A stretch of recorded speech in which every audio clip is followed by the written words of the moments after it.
嗨，大家好，我是北海道知识丹提。那丹提现在来到的是北海道鹤居村这地方呢，大家可能没有听过，但它其实是跟美瑛一样都有入选的。丹提呢，这次难得有来到道东这边，所以就想要来走走逛逛一下。那因为这个地方呢，它并没有车站，火车的车站，那也没有明吉诺駅，所以呢，刚刚一开始丹提想说要在哪里找到观光资讯，还真的花了一点时间。本来想去这边是村啊，本来想去村役所，但好村役所好像没东西。那后来找到了这边有一个村落的一个情报馆，结果呢，它虽然闭馆，还好外面还是有开放的，所以手上呢终于拿到了这个观光盖斗。那我们就跟着这个盖斗呢，在这个小镇走走晃晃一下。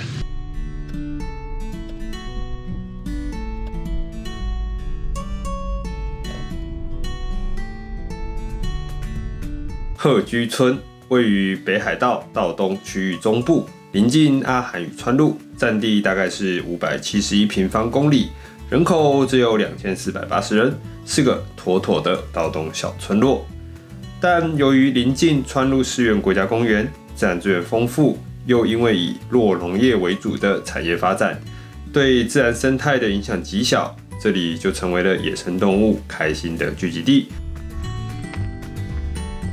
日本国宝动物之一的丹顶鹤，在每年的11月至3月间，会有将近700到800只的规模造访这个湿原旁的小村落，顶着头上的赤红之冠，雪白的身躯翩翩起舞在洁白的大地当中，拍落着空中飘散的细雪。光是想象，似乎就能看见那壮观又极富诗意的场景。2018，这情报是有点旧，但是那个时候还有1700多只哎，哇，这个应该季节对的时候来，真的是超重。虽然丹提造访的季节并不是观赏期，但在与纯白搭不上边的翠绿当中，似乎也能听见手中相机跃跃欲试的声音呢。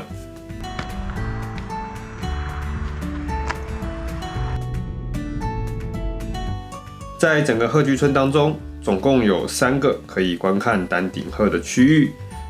首先就是这边的鹤见台，算是一个比较类似公园的区域，但看资料，冬天的时候也是会有将近200只的丹顶鹤聚集于此。在主要干道的边缘，就能看到如此大规模的丹顶鹤族群，果然无愧于鹤居之名。哇哦，这个景，哇！前面那座红色的桥梁，好像也是看鹤很有名的鹰羽桥。哇，这条河也太美了吧！这只是从附近农场进来的一个小丘陵。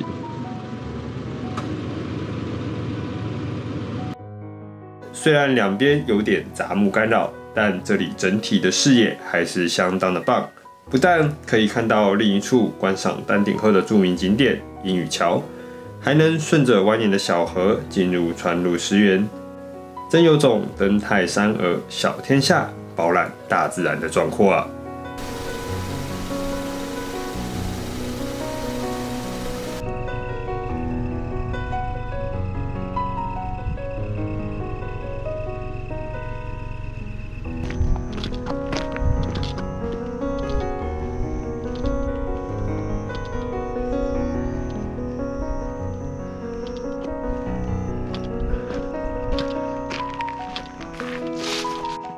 这一座呢，就是我们刚刚从应该是这个方向看下来的红色桥梁，它叫做鹰羽桥。这个河叫做雪里川，那它应该是流经川路湿原的其中一条河。下台后来到鹰羽桥的本体，不得不说，作为丹顶鹤的观景平台，规划的是相当的人性化。除了有2处停车场之外，也有专门的行人区，单提步行于其上，大概也能够想象冬季的盛况。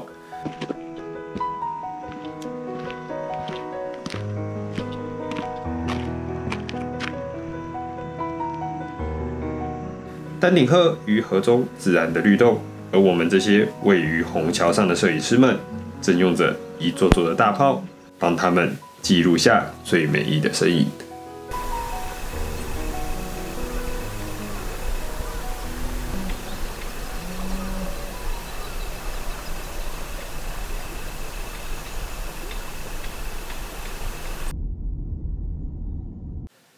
影片看到这里，相信有很多人应该觉得，丹提你是不是跑错棚了？鹤居就应该是个冬天来的地方，一片绿油油的，好像就哪里怪怪的。其实丹提一开始在跑这趟行程之前，也是觉得，既然夏天拍不到丹顶鹤，那好像来到这边就失去了一项最主要的目标。不过随着讯息搜索的深入，丹提竟然发现鹤居有一项有趣，而且只有夏天能跑的行程。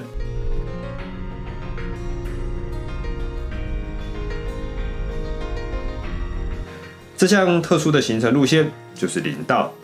一般来说，像林道这种比较野生的道路，没有指引，基本上不容易找到入口。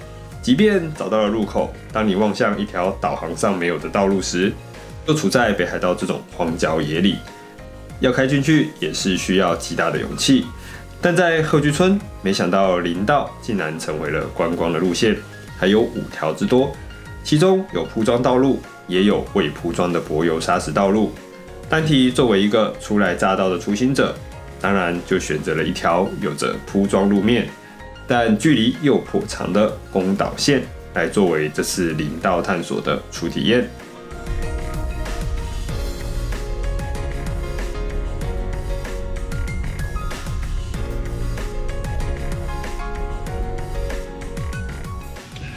现在这里是圈外啊，那丹提有载了一个他们的这个林道地图，这个方向应该是没错，然后可以到那个一直往下开，应该就可以到川路湿原很有名的一个展望，叫提拉利塔。这边应该平常可能不搭船到不了的地方。好，这方向应该是对的。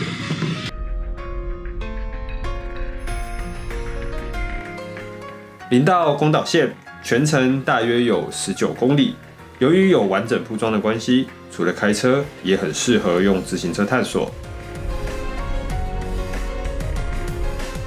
整条林道大概都是沿着川路湿原的边缘前进，虽然很近，但又阻隔了一座座的小丘陵，而被遮挡了视野。沿路除了会经过乳牛饲育的牧场，偶然跳出的梅花鹿，当然也是这里的小惊喜。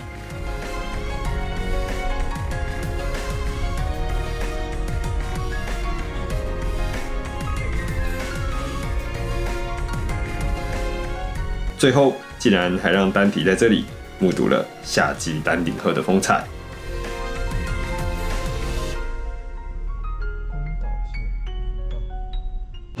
丹顶鹤啊！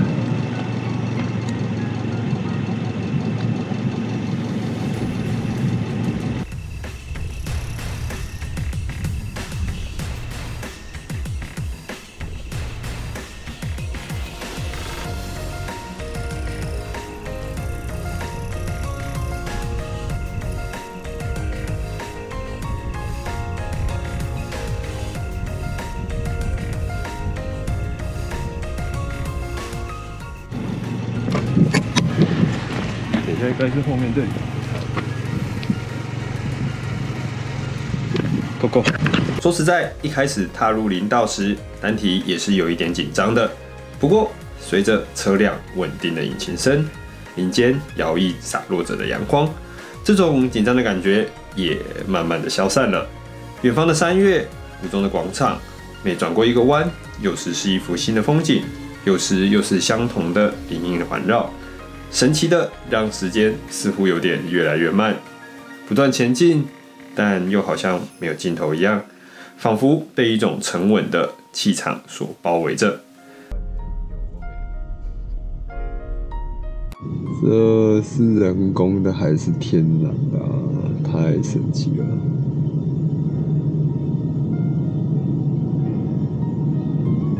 感觉应该是砍掉了之后再重新种的吧。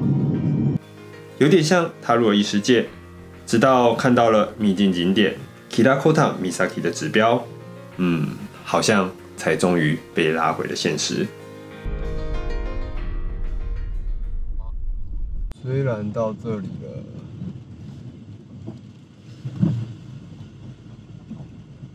但什么都看不到啊！我们终于到这个Kirakota Misaki。等一下，它那个景到底是怎么拍的？为什么照起来是这个样子？它可能要再往里面走吧。也是大石原，然后这里有熊出没。那它就是有一条小步道往前走。但因为现在已经快要天黑了，单体也不知道要走多远。我现在在这边而已，从这边走出去应该还有一段路。下次结伴一起来吧。这真的是野生的森林呢。大家记住这个景，单体的遗憾。单体一向是个比较小心的人，在这种熊容易出没的午后黄昏时分，人生地不熟的，自然不会自己去挑战这样几乎完全野生的践行路段。且后来也很庆幸没有脑冲，为了几张相片就踏入林中。主要是这个通往川路湿原秘境的 Kirakota Misaki 的路线，因为是国有林的关系，没有事先向鹤居村的相关单位申请，是不得随意进入的。还好，智商完全在线。如果随意闯入，又拍了个影片上传，那岂不就是妥妥的犯罪证据了吗？离开林道，朝着鹤居村的主街地前进。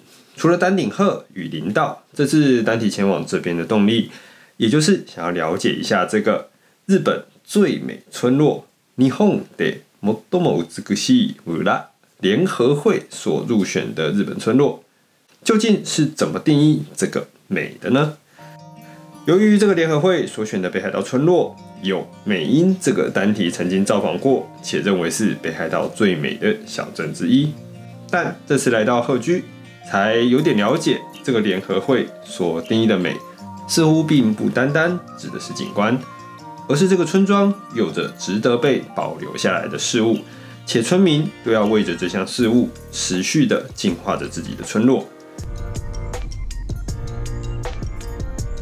回到鹤居，虽然这里不同于美瑛，没有如此壮阔的山峦、丘陵远景，但这边的村民们用着低矮的平房，保留了天空的视野，保存了自然环境与野生丹顶鹤的栖地。这就厉害了，一下把美的层次深厚了不少。除了景观、文化，村民们所努力的心，看来也是这个联合会对于美的评选基准之一呢。最后，鹤居是不是个值得特地造访的小镇呢？单体的答案一定是肯定的，心中早就许下了小小愿望，冬天时一定要再来看看丹顶鹤们的身姿。对于忙碌的旅人来说，是否要在这边花上一天的时间，也许就看个人的取舍了。毕竟稀少的大众运输，在某种程度上也是种需要克服的旅游困难吧。不过，如果您刚好要从川路前往阿寒，刻意的路过一下，也许也会爱上这个崭新建筑与古老自然交错氛围的小小村庄哦。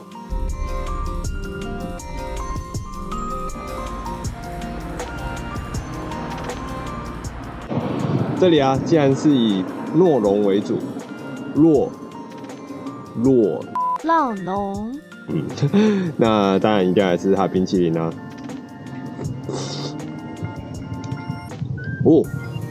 好浓哦！这一支是350块，那真的是很浓郁的那种。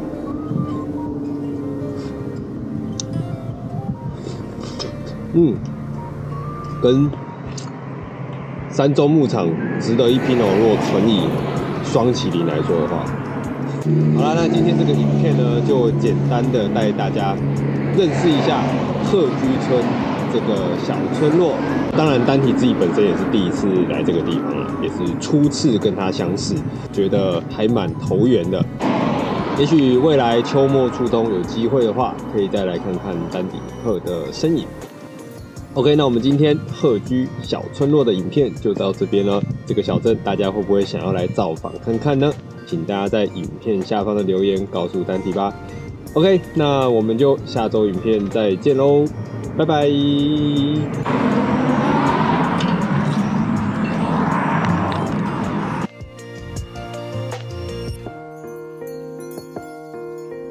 会员宣传时间，点选订阅旁边的加入按钮，就能知道单体会员都在币下面棒。无论你是喜欢我拍摄的图片，或者是单纯想成为干爹，请喝咖啡，都欢迎点下眼前的按钮。放心，绝对不会爆炸，只会获得单体满满的感谢。